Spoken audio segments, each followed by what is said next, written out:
Assalamualaikum warahmatullahi wabarakatuh. Perkenalkan, nama saya Indriani dari kelas manajemen D1 dengan NIM 2011-0267. Saya ingin mempresentasikan atau membahas mengenai materi akuntansi yang berjudul kewajiban lancar. Mari kita simak videonya. Baik, langsung saja kita masuk ke materi mengenai kewajiban lancar. Jadi, kewajiban lancar terbagi menjadi dua, yaitu yang pertama, kewajiban jangka panjang, dan yang kedua, kewajiban lancar atau jangka pendek. Kewajiban jangka panjang adalah kewajiban atau utang yang jatuh temponya lebih dari satu periode akuntansi atau lebih dari 1 tahun. Untuk pelunasannya dengan menggunakan sumber bukan aktiva lancar. Maksudnya, dalam transaksi pada utang jangka panjang biasanya disertai dengan sebuah jaminan yang tidak bergerak seperti jaminan gedung ataupun tanah. Yang kedua, kewajiban lancar atau jangka pendek, yaitu kewajiban yang penyelesaiannya menggunakan aktiva lancar dan masa pelunasannya 1 tahun atau 1 periode akuntansi. Ada pula beberapa jenis-jenis kewajiban lancar, yaitu yang pertama, utang dagang. Utang dagang adalah kewajiban lancar yang timbul sebagai dari kegiatan usaha normal perusahaan, seperti pembelian barang dagang dan jasa yang dibayar secara kredit. Contohnya, pada tanggal 30 Desember 2000A, perusahaan A membeli barang dagangan seharga 15.000 dengan syarat franko gudang. Barang sudah diterima pada tanggal 31 Desember 2000A dan sudah dimasukkan ke dalam persediaan. Pembelian ini harus sudah dicatat sebagai utang pada tanggal 31 Desember 2000A walaupun faktur penagihan dari pemasok belum datang. Dan oleh karena itu belum sempat dicatat dalam buku pembelian.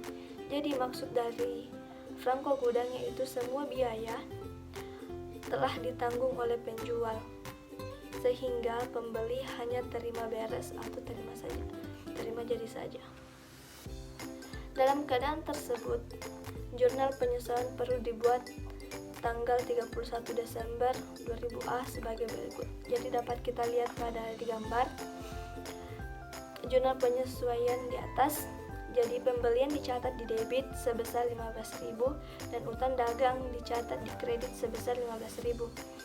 Karena pembeliannya bertambah jadi dicatat di debit, kemudian utangnya bertambah dan dicatat di kredit. Lalu yang kedua yaitu utang wesel. Utang wesel adalah janji tertulis untuk membayar dalam jumlah tertentu dan dalam waktu tertentu. Wesel dapat digolongkan ke dalam wesel berbunga dan wesel tak berbunga. Seperti bagian A soal penarikan. Contohnya, sebuah wesel berbunga 24% berjangka waktu 90 hari sejumlah Rp10.000 ditarik untuk PT PQR guna mengganti utangnya yang telah jatuh tempo. Ayat jurnalnya dapat kita lihat di atas. Jadi, kenapa utang dagang dicatat di debit? Karena utang wesel menggantikan utang dagang. Oleh karena itu, utang dagang di debit untuk dihapuskan dalam pencatatan diganti dengan utang wesel, dan utang weselnya bertambah jadi dicatat di kredit. Bagian B yaitu pembayaran.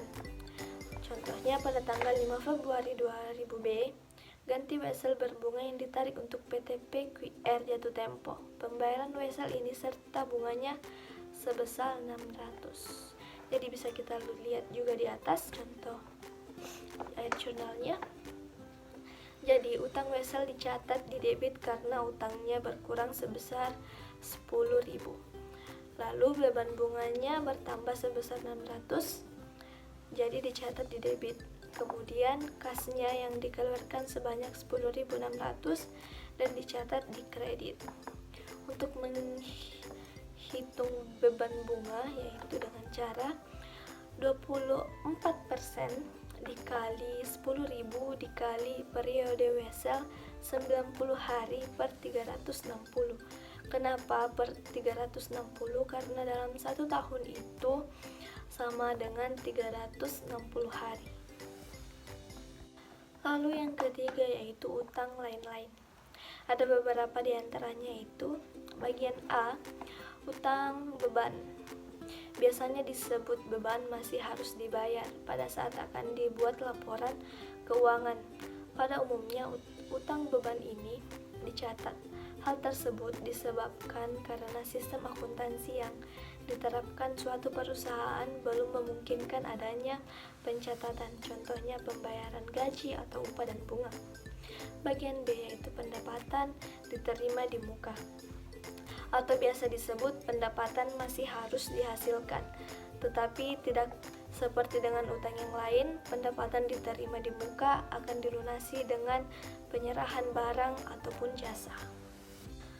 Lalu di bagian C yaitu utang pajak. Perusahaan yang melakukan kegiatannya di Indonesia diwajibkan untuk menghitung, memotong, dan menyetorkan pajak penghasilan yang dikenakan kepada pegawai, karyawan, buruh yang bekerja di dalamnya atas upah atau gaji yang mereka terima. Bagian D, utang jaminan, ialah uang yang diterima perusahaan sebagai jaminan aktiva atau kegiatan yang dipercayakan kepada pelanggan. Dan yang terakhir yaitu utang kepada pemegang saham atau perusahaan afiliasi. Pada umumnya berasal dari pinjaman yang diberikan oleh pemegang saham di luar setoran modal. Baik, itulah presentasi saya mengenai materi kewajiban lancar. Sekian dan terima kasih.